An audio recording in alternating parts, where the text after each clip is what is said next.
Ողջույն սիրելի հետևորդներ, այսօրվա դասը վերաբերվելու է սյուներին, նրանց ճիշտ դասավորվածության, ինչպես նաև ճիշտ կիրառման։ Ստեղծում եմ 3 ստանդարտ էկրանի չափեր։ Առաջինը մոբայլ վերսիայի համար վերցնում եմ iPhone 11 Pro X, այնուհետև վերցնում եմ iPad Pro 11 և վերջինը վերցնում եմ desktop վերսիայի համար։ Հիմա հավասարաչափ ես տեղադրեմ։ Հիմա դիզայն ստեղծելու համար ճիշտ էլեմենտները տեղադրելու համար առաջի հերթին մենք օգտվում ենք grid բաժնից, այսինքն սեղմում եմ և այստեղ սետկա է հայտնվում, մեզ անհրաժեշտ է սյուներ,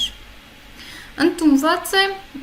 սյուների ստանդարտ չափը 12,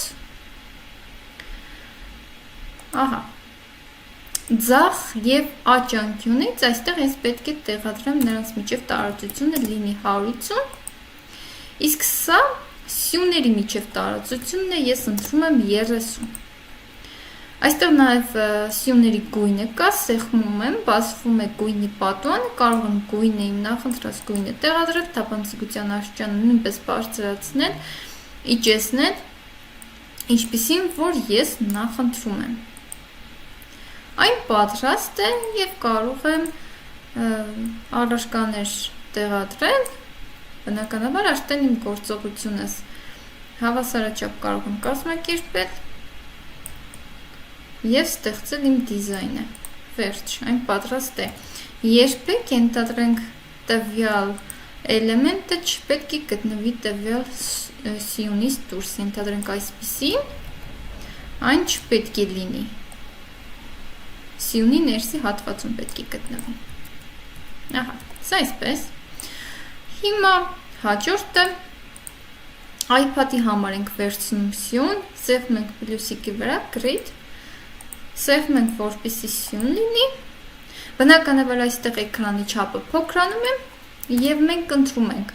կամ այն կարող է լինել 6 սյուն կամ 8 սյուն, ես ընտրում եմ 6 սյունի չափ, աջ և ձախ անկյունից տարածությունը պետք է լինի 15, իսկ սյունների միջև տարածությունն էլ 20, վերջ պատրաստ է, և ես կարող եմ արդեն իմ դիզայնը ստեղծել։ Հիմա մոբայլը, բնականաբար մոբայլի էկրանը ավելի փոքր է, սեղմում եմ, ստեղծում եմ սյունը և այստեղ սյունի չափը կամ պետք է լինի 4 կամ 2, ես ընտրում եմ 2,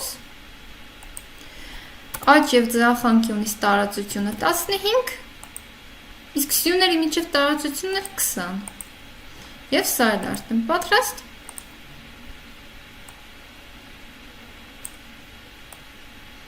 Արտով կրկնօրինակում եմ, տեղադրում եմ,